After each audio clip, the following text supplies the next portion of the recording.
Eliezer Yoldi, professeur de musique au collège Capelle, avant de donner rendez-vous pour un concert caritatif. Bonsoir déjà. Bonsoir. Revenons sur la genèse de ce projet. Roule en main la Vérotte. Ce sont les collégiens qui sont derrière ce projet, seuls? Les professeurs aussi. Oui.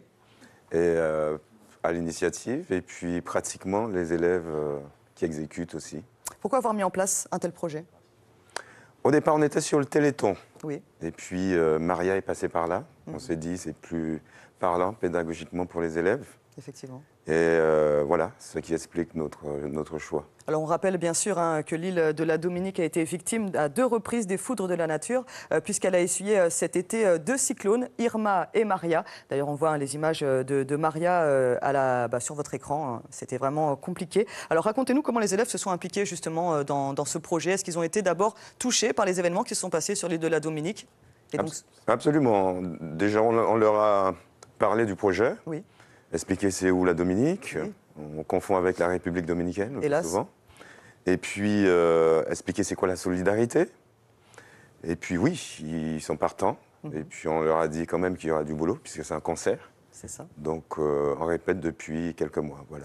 Effectivement, alors il y a le concert, mais on va revenir dessus d'ici quelques minutes, puisque ce projet de solidarité, il faut le dire, il est mené par 2 collèges, les collèges Nonon et Capelle. Il a des chances d'ailleurs de durer dans le temps, puisque cette première année, elle est focalisée sur les échanges. Vous imaginez comment la suite des voyages, peut-être, faire venir Absolument, des échanges déjà pédagogiques, je pense à l'anglais par exemple. Oui. Et puis que les élèves se côtoient un peu, qu'ils voient. Et puis effectivement déboucher sur un voyage pour découvrir.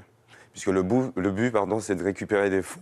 Bien sûr. Pour un établissement scolaire. Oui. Donc voir de nos yeux même ce qui a été fait éventuellement. Voilà, donc pour pouvoir bien sûr récupérer des fonds pour pouvoir aider à remettre en place cet établissement scolaire.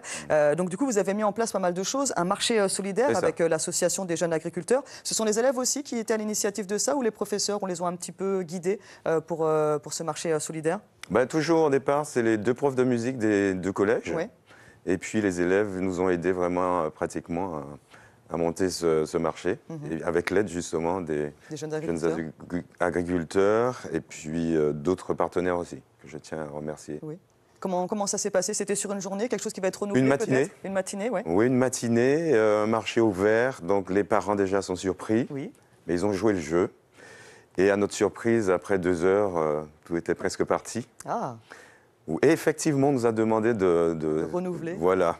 Mais ça demande, n'est-ce pas? Une organisation particulière. Ouais. Mais c'est noté. Noté. N'hésitez pas, en tout cas, ce sera pour le plus grand plaisir. Alors c'est vrai qu'on parle du marché, mais il n'y a pas que ça. Il y a également le sport. Le sport qui a une place importante, puisque vous comptez organiser un challenge sportif. Qui est concerné par ce défi et comment le sport va vous aider à gagner des sous? Voilà. Les élèves. Oui. Donc ils vont faire comme, au même titre que les téléthons, on prend les défis, on le relève. D'accord. Et on passe auprès de quelques partenaires pour dire, bon voilà, on a ce défi, est-ce que vous nous suivez avec un chèque? Ah. Voilà. Suivez l'info sur Guyane la Première.